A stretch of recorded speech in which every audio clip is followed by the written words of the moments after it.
Glória a Deus. Querido amado irmão, desde já sou grato a Deus pela oportunidade que Deus tem nos concedido e também a confiança do nosso presbítero e a bênção que tem bastante do nosso presbítero. Amém?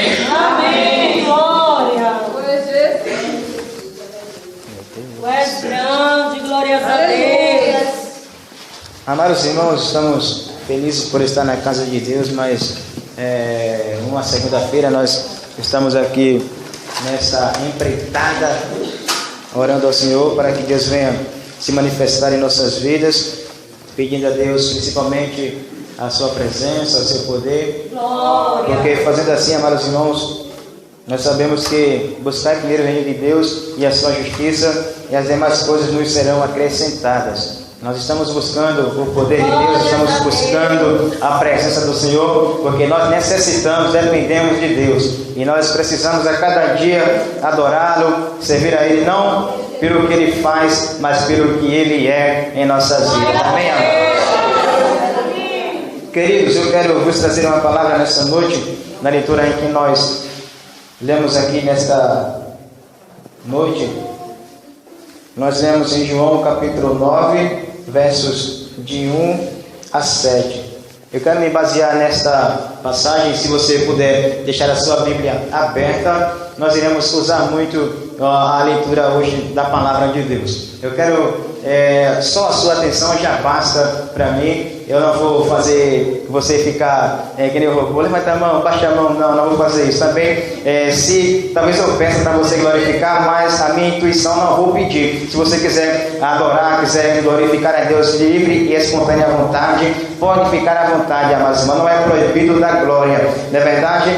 Mas é porque tem pessoas que nós vemos, vem para cá, prega, e dê glória, às vezes ninguém sente nada, não tem unção, não tem nada, aí fica aquele avivamento forçado. E eu aprendi, amados irmãos, que nós não devemos fazer descer fogo estranho dos céus, amados, porque nós observamos que no período em que Moisés ainda era vivo, nós observamos que fizeram descer fogo estranho, amados irmãos. Tinha aquele fogo todinho, mas não era a presença do Senhor que estava no meio, era fogo estranho. E essas pessoas que fizeram descer fogo estranho, todos eles morreram. E eu não quero morrer, amados irmãos, fazendo descer fogo estranho de forma alguma. Por isso, nós estamos aqui buscando a presença de Deus, para que Deus manifeste o seu poder em nossa vida, amados.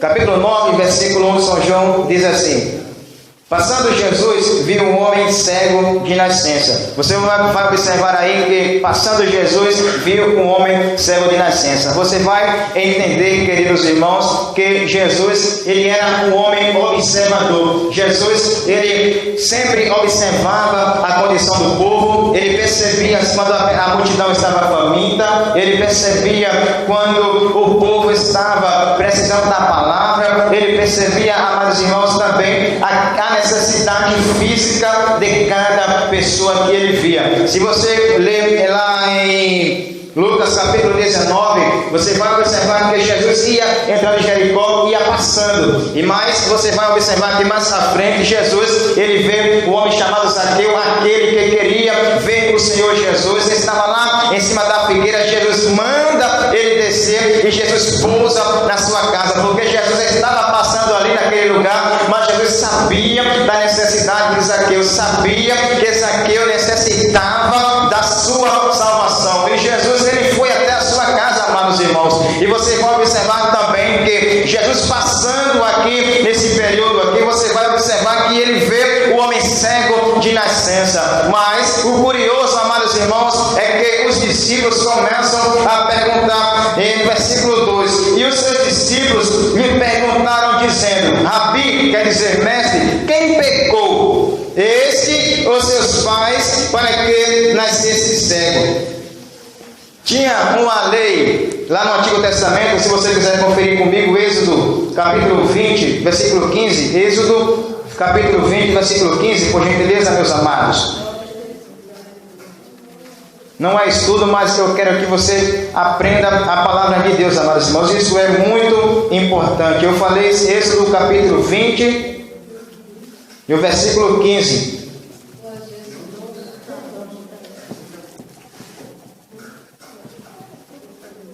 20 e o 5, perdão, irmãos. 20 e o 5.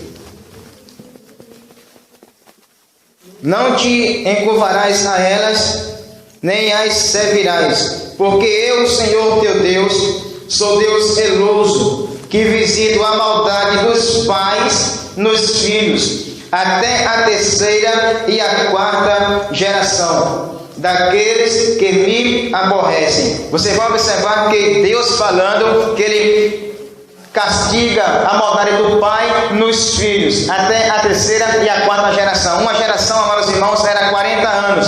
Uma geração era aproximadamente 40 anos. E se da terceira à quarta geração, uma geração em 40, 3 dá 120 anos. E 4 dá 160 anos. Você vai observar que tinha uma tradição judaica em que, quando a mulher estava gestante, a família ia pesquisar a antecedência dele, ia pesquisar a vida do seu avô, bisavô, tataravô, ia pesquisar se eles tinham pecado ou não. Ou seja, se o avô dele, o bisavô dele tivesse pecado, com certeza havia probabilidade de o filho daquela mulher nascer com defeito. Mas nós observamos, amados irmãos, que aqui nesse caso, esse homem que era cego de nascença, ele não nasceu daquele jeito por causa de pecado, não. Jesus mesmo fala que ele não nasceu daquela forma por causa de pecado, nem ele pecou, nem seus pais pecaram, nem a sua antecedência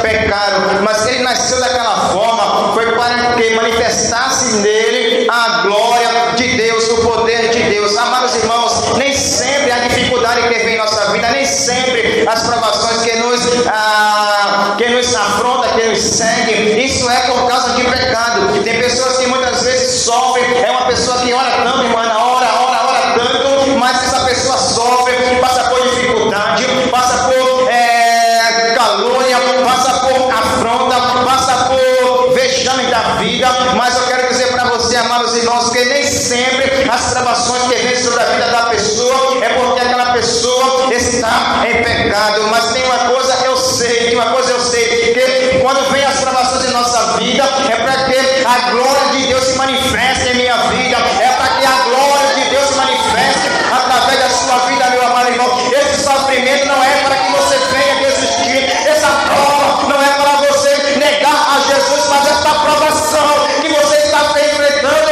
é porque Deus ele vai abrir as portas no tempo certo, é que Deus vai fazer a cura no tempo certo. Deus, ele vai agir na hora certa na sua vida, meu amado. Jó sofreu, é bem verdade, mas Jó não tinha pecado nenhum, amados irmãos. Jó perdeu tudo, não tinha sol, perdeu a seus filhos, perdeu fazenda, perdeu riqueza, a pouco de sobrar apenas um caco de telha. Mas eu quero dizer para você que Jó não tinha pecado, era Deus provando a Jó para dar algo maior ainda para Jó.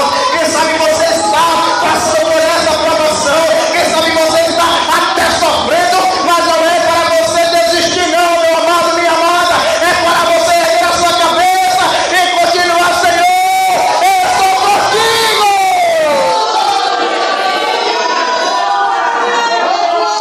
Glória a Deus, glória a Deus. Aleluia, glória. Versículo 4 diz assim, amados: convém que eu faça as obras daquele que me enviou, enquanto é dia.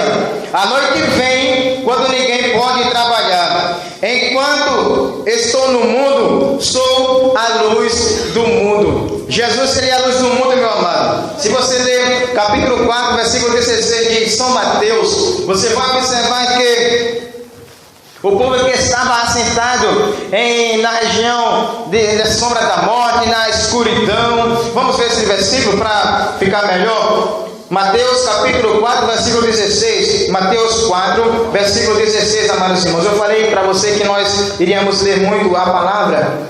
Veja só o que diz aí. Mateus capítulo 4, versículo 16 diz assim: o povo que estava assentado em trevas viu uma grande luz, e aos que estavam assentados na região e sombra da morte, a luz raiou. Amados, aqui Jesus Cristo, ele está passando nas regiões da Galileia, está ali chamando aqueles discípulos que estavam na região e sombra da morte, mas eles viram uma grande luz. Essa grande luz é o Senhor Jesus, amados irmãos. E nós observamos, queridos, que aquelas pessoas que estavam na região e sombra da morte, a luz raiou, trouxe luz para aquela vida. Aquelas pessoas estavam vivendo nas trevas, mas quando Jesus chega, meus queridos irmãos, aquelas pessoas passam das trevas para a luz divina. Eu quero dizer para você, meu amado, minha amada, você tem orado aqui. A semana atrasada nós oramos aqui, foi a semana passada, para que Jesus salvasse vidas. Para que eu pedi para você apresentar uma pessoa para o Senhor Jesus. Quem lembra aqui? Quem lembra? Então, meus queridos irmãos, tenha certeza que essa grande luz, que é Jesus, nesta noite ele está indo para lá, alcançando aquela vida. Aquela pessoa pode até estar em trevas, mas eu quero dizer para você que Jesus vai entrar naquela vida e vai trazer luz para a sua mente, vai trazer luz para o seu coração. E aquela pessoa que anos estava na escuridão, nas trevas, servindo ao diabo, mas essa pessoa vai ver a grande luz da vida dela e ele vai aceitar a Jesus para a glória do Senhor, porque a luz chega, não tem lugar para a treva não, meu amado. Então Jesus, ele é a grande luz. Aleluia, aleluia, aleluia. Ele é a grande luz, meu amado. Aleluia. Glória a Deus. Versículo 6 diz assim: Glória a Deus. tendo dito isso, cuspiu na terra, e com a saliva fez lodo, e untou com o lodo os olhos do cego. Queridos amados irmãos, eu quero muito sua atenção agora, por gentileza. Veja só, Jesus, tendo dito isso, cuspiu na terra, e com a saliva fez lodo. Essa palavra lodo aqui, os irmãos sabem o que é lodo, não é verdade? Lodo. Mas no grego essa palavra lodo aqui é lama de barro. Lama de barro. Nós sabemos que Jesus Cristo, o nosso Deus, ele é o oleiro, sim ou não? Quando você vai lá para Jeremias capítulo 18, você vai observar que Deus, ele manda Jeremias descer à casa do oleiro, irmã Ana. E aí Jeremias desce na casa do oleiro e ele observa aquele oleiro trabalhando sobre as rodas, trabalhando com aquele vaso, e nos diz a Bíblia Sagrada que o vaso na mão do oleiro se quebra, meu querido. Mas nós observamos que Jeremias estava observando, mas nós iremos entender, meu amado, que quando aquele vaso se quebra na mão do oleiro, nos diz a Bíblia Sagrada que o oleiro torna a fazer outro vaso, Toninho, segundo a sua vontade. Eu quero dizer para você, meu amado, minha amada, que esse oleiro que é Jesus, que é o nosso Deus Todo-Poderoso, eu e você estamos aqui nessa noite, nós estamos nos quebrantando diante da sua presença, e tenha certeza, meu amado, que você é de barro, você é de barro, você é de barro, e se você se quebrar diante da presença de Deus, Deus irá fazer algo melhor na tua vida, até porque ele vai fazer você melhor do que você é hoje. É para a glória dele, para a glória dele, é para a glória dele. Se quebra diante do Senhor Jesus. Ele é o oleiro, irmãos, ele está trabalhando na tua vida, e quando o oleiro está trabalhando para fazer o vaso, você vai observar que o oleiro vai pegar o barro, vai amassar o barro, vai jogar água no barro. Eu quero dizer para você, meus irmãos, porque talvez você esteja dizendo assim: Senhor, eu estou todo quebrado, glória a Deus por isso. É porque Deus está formando algo novo em você, Deus está trabalhando na tua vida, Deus está fazendo algo novo na tua vida, não eu sei. É por isso é tanta dor, é tanta provação, mas tem uma coisa melhor. Deus vai mandar água para esse barro, vai amolecer esse barro, e esse barro vai se quebrantar diante da presença dele, e ele vai sentir a presença de Deus. Ele é o oleiro, meu amado irmão. Ele está trabalhando na tua vida, meu querido. Talvez você não entenda. É tanta dor, meu Deus do céu, não estou aguentando mais. É porque Deus está trabalhando na tua vida. Você é barro. O oleiro faz o que quer com o barro. Ele amassa, mas tenha certeza que o vaso, quando for bem feito, o oleiro vai colocar fogo no barro para o barro ficar amadurecido para a glória de Deus. Tenha certeza que o Deus do céu, ele irá derramar fogo sobre a minha e sobre a sua vida. E o fogo, amados irmãos, ele tem o poder de se alascar. E nós observamos que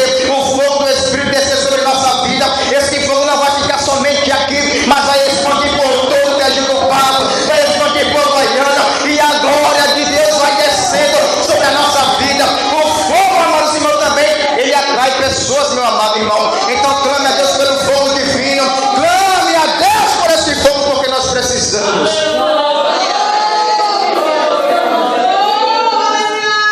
Glória a Deus. Versículo 7, meu amado. E disse-lhe: vai, lava-te no tanque de Siloé. Observe que Jesus dá uma ordem para aquele cego. Fez lodo, lama de barro, coloca no seu olho e dá uma ordem para ele: vai, lava-te no tanque de Siloé. Amados, aquele homem era cego. Se você não percebeu ainda. Jesus dá uma ordem para ele: vai e lava-te no tanque de Siloé. Não era mais fácil Jesus dizer: Pedro, vai lá, leva esse cego no tanque de Siloé para ele se lavar? Mas não, Jesus, ele deu a ordem, amados irmãos: basta eu e você obedecer.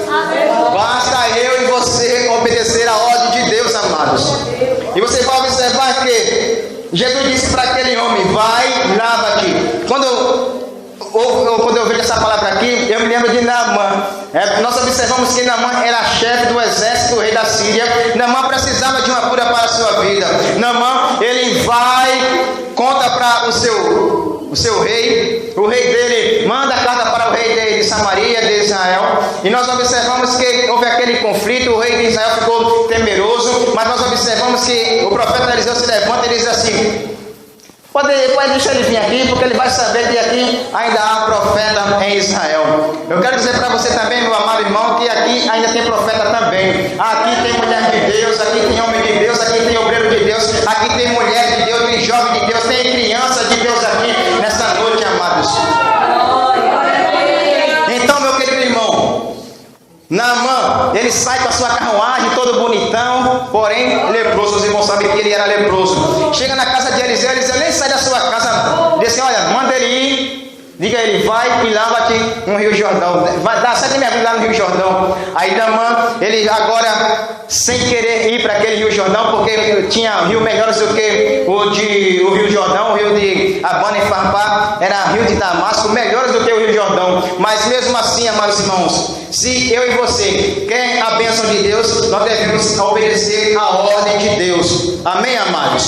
E você vai observar que Naamã sai, ele dá 7 mergulhos naquele Rio Jordão e sai dali purificado, meu amado. Então, meu amado e querido irmão, você vai observar que aquele cego, ele sai da presença de Jesus. Não que ele abandonou a presença de Jesus, mas ele saiu dali, obedecendo a voz de Deus, foi até ao tanque de Siloé e se lavou e voltou vendo. E esse tanque aqui significa o enviado. Se você continuar o versículo aí, versículo 7, e disse: vai, lava-te no tanque de Siloé, que significa o enviado. Foi, pois, lavou-se e voltou vendo. Se nós observarmos, você no capítulo 13 de São João, capítulo 13, versículo 16, veja o que diz aí. João 13, 16. Leia, meu amado. Leia aí, vá.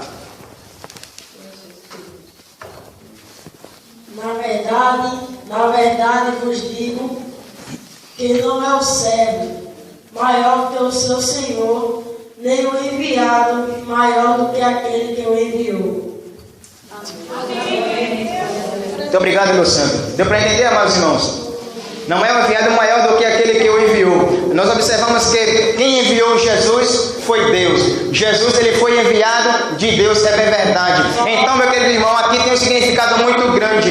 Deus enviou seu Filho Jesus ao mundo para morrer na morte de cruz por amor a mim e por amor a você. E esse Jesus Cristo, amados irmãos, ele está vivo aqui em nosso meio, meu amado. Ele está presente aqui em nossa vida. Assim como ele passou naqueles dias e aquele viu aquele cego, ele cuspiu na terra, fez lodo, colocou aquela lama no olho daquele cego foi até o tanque de Siloé e lavou-se e voltou vendo. E nós estamos aqui nessa noite porque o enviado de Deus morreu na cruz do Calvário para nos dar vida. E hoje nós estamos aqui, amados irmãos, nós estamos enxergando as bênçãos de Deus, estamos enxergando as maravilhas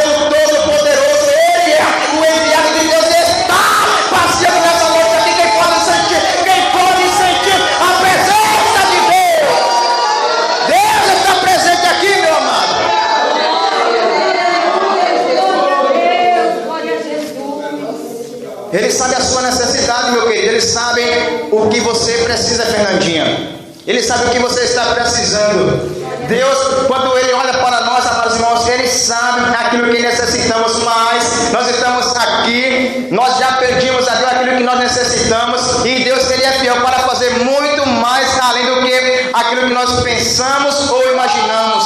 Mais do que aquilo que nós pedimos, mais do que aquilo que nós pensamos ou imaginamos, Deus, Ele é maior para fazer muito mais do que isso, meu querido. Glória a Deus. Aleluia.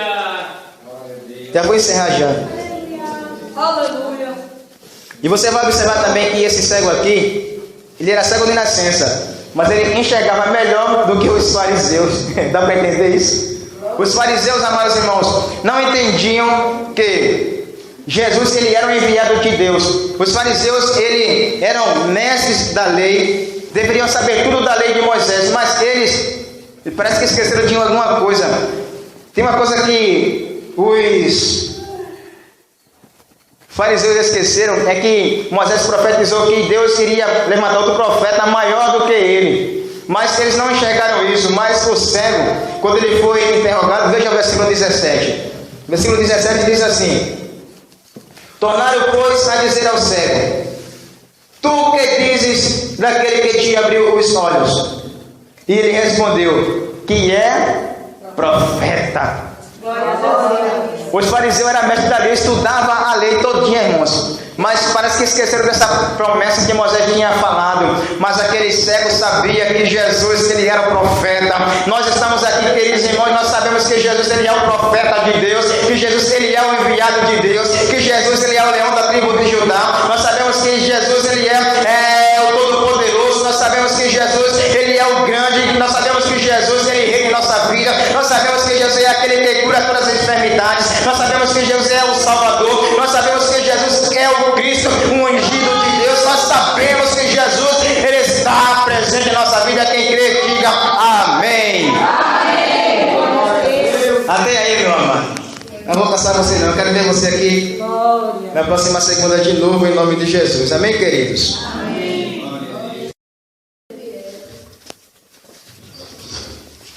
Glória a Deus. Querido amado irmão, pedir sua grata a Deus pela oportunidade que Deus tem nos concedido e também a confiança do nosso presbítero. E a bênção que tem bastante do nosso presbítero. Amém? Amém. Glória. Tu és grande, glórias a Deus. Amados irmãos, estamos felizes por estar na casa de Deus, mas uma segunda-feira nós estamos aqui nessa empreitada, orando ao Senhor para que Deus venha se manifestar em nossas vidas, pedindo a Deus principalmente a sua presença, o seu poder, Glória. porque fazendo assim, amados irmãos, nós sabemos que buscar primeiro o reino de Deus e a sua justiça, e as demais coisas nos serão acrescentadas. Nós estamos buscando o poder de Deus, estamos buscando a presença do Senhor, porque nós necessitamos, dependemos de Deus, e nós precisamos a cada dia adorá-lo, servir a Ele, não pelo que Ele faz, mas pelo que Ele é em nossas vidas. Amém, amados? Queridos, eu quero vos trazer uma palavra nessa noite, na leitura em que nós lemos aqui nesta noite.